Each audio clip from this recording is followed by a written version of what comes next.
What causes your relationships, you may ask Jack, to really start descending at a rate of knots? What is it that I can do today to enhance my relationship from failing, from crashing and burning, so to speak? Well, good morning and welcome to Timeout this morning. My name is Jack Windt. Thank you for taking time out of your busy schedule to join me. I see you there. Now, what happens if your relationship seems to be failing at a rate of knots and going down? What is it that you can do to reverse that trend, if anything? Now, we've all been in relationships and they seem to go up or they seem to go down. It's like an elevator. I call it the elevator principle in relationships. You know, it depends which button you push, which determines your destination. If you push to go down, your relationships tend to go down. If you push up, your relationship tends to go up. Now, of course, every single one of us, you listening this morning, you all want to be on the penthouse of that building where the elevator is in your relationship. You want to be at the top floor because that's where the view is magnificent. That's where, the light is best. That's where the air is fresh. And of course, that's where you can see for miles around. And the relationships is very much about vision. If you don't have a vision in your relationship, like everything else, it's not going anywhere. And so what causes your relationships, you may ask Jack, to really start descending at a rate of knots? Now, we all know that elevators have built-in mechanisms to protect them from crashing and burning. Because, when they go down, they go right down to sometimes not just to the bottom floor, but to the basement. And there they can actually crash and burn. Now, it doesn't often happen in natural elevators because of technology, but in our relationships, that can happen. Your relationships can crash and burn because all the safety mechanisms may be dislodged to a point where your relationship's going down. And maybe you started that by pushing the wrong buttons, because all relationships is about people. And if we push the wrong buttons continuously, our relationships can go down. But the good news is this morning, the very thing that can make your relationship fail can also make it succeed. You can make a decision to go up in your relationship. And you may ask this morning, what can I do, Jack, to make my relationship more exciting? What can I do to protect my relationship from failing, from crashing and burning, so to speak? What is it that I can do today to enhance my relationship with someone or with a person? Or maybe it's with a peer, maybe it's with a spouse or a husband, maybe it's with a child.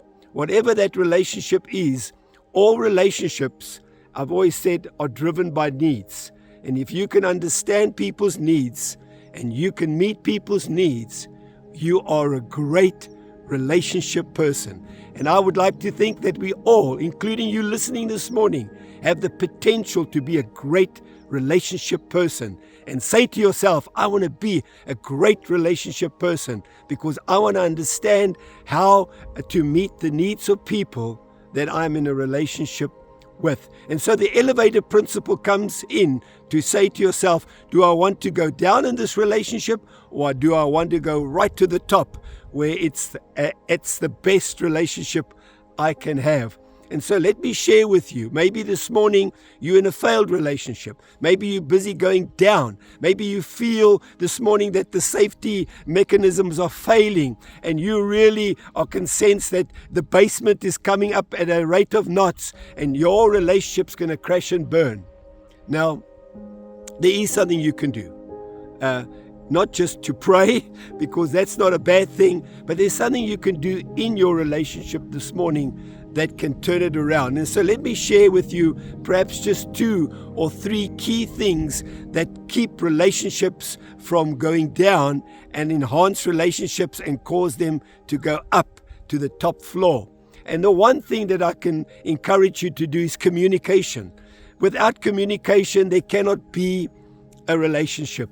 If you find two people that are great friends and they've never spoken to each other for years, they don't really have a relationship, because relationship is about communication. But it's not just about speaking, because oftentimes you can speak to somebody but they don't hear you, or you don't hear them. And so it's not just about words, because as somebody once said, we still speak, but we stopped communicating months ago, which simply means that although there is oral communication, there is no more hearing.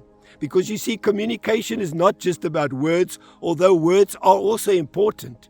It's also about feelings. It's about attitudes. It's about gestures. There are many ways to communicate to each other without words. And so communication in a relationship is vital for that relationship, your relationship, to go up.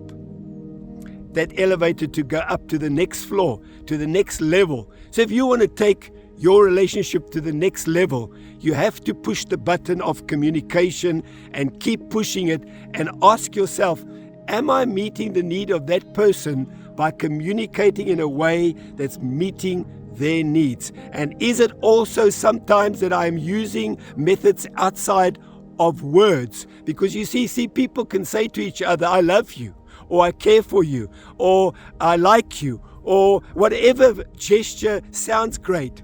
But if there is no feeling behind it, if there's no attitude behind it, if there's no feelings about it, people won't start to believe what you're saying with your words. So communicate. Push that button. And of course, the second one that I would encourage you to do is respect each other. Now, I hear people say, you need to earn my respect. Well, it is partially true. We earn trust. But respect we can give without trust. Because respect is something I choose to do. When I was young, I respected my parents. I still respect them, but not because they were perfect or did everything right, but because the Bible taught me to do that, to honor them.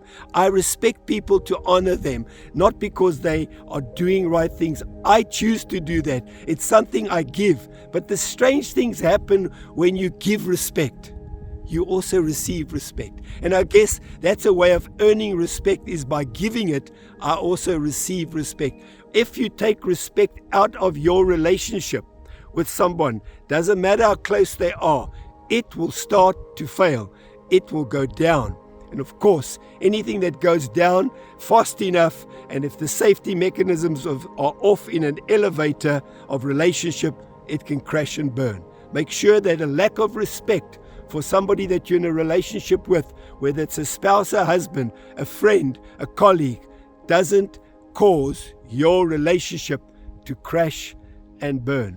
And then, of course, the third one I can say, if you married this morning and or you're thinking about being married soon, then I want to say probably one of the third ones that I can mention is intimacy. You see, in relationships, outside of marriage, we call it friendship, and we hold the friendship up by spending time and doing things together and having mutual interest. But in a relationship, intimacy is critical. It's not just about one thing, it's about many things. If you take the intimacy out of relationship, it can start to crash and burn. And it takes time to be intimate. It takes effort. It takes attitude. It takes resolve. And so I want to encourage you this morning, if you are failing in these areas, ask God this morning. Because there's a scripture, a wonderful scripture, I think it's found in 1 James 12. I'm not certain exactly what that scripture says, that we need to be quick to listen, we need to be slow to speak, and we need to be slow to get angry. And when I think about that scripture, it says to me, one of the things about even communication is that we don't hear each other because we don't listen. So we have to be quick to listen. You have to be quick to listen. And then, of course, you have to be slow to speak, because if you speak before you've listened, you haven't met somebody's need to hear what they have to say. And then, of course, anger comes because the Bible says, be slow to be angry when we are frustrated. People get angry in a relationship because it shows they're frustrated. You're not hearing me. You're not respecting me. I don't feel that you're close to me or that you're intimate with me. And all these things the Bible addresses when it says, be quick to listen, Jack. Be slow to speak and be slow to become angry. Try and practice those this morning, and I pray that God would give you a great ability to push the button in your relationship that will go up right to the top. My name is Jack Windt. You've been watching Timeout, and if you've enjoyed this podcast and you're from a YouTube channel, please subscribe. But from any platform, when you subscribe or you comment and you share, you are helping me to make social media a more positive medium to reach people, because there are a lot of people out there that have needs in relationship and with issues in their lives. So thank you very much, because Timeout and Timeouters is all about being positive and sharing the positivity. So God bless you richly, and I'm going to catch you next week.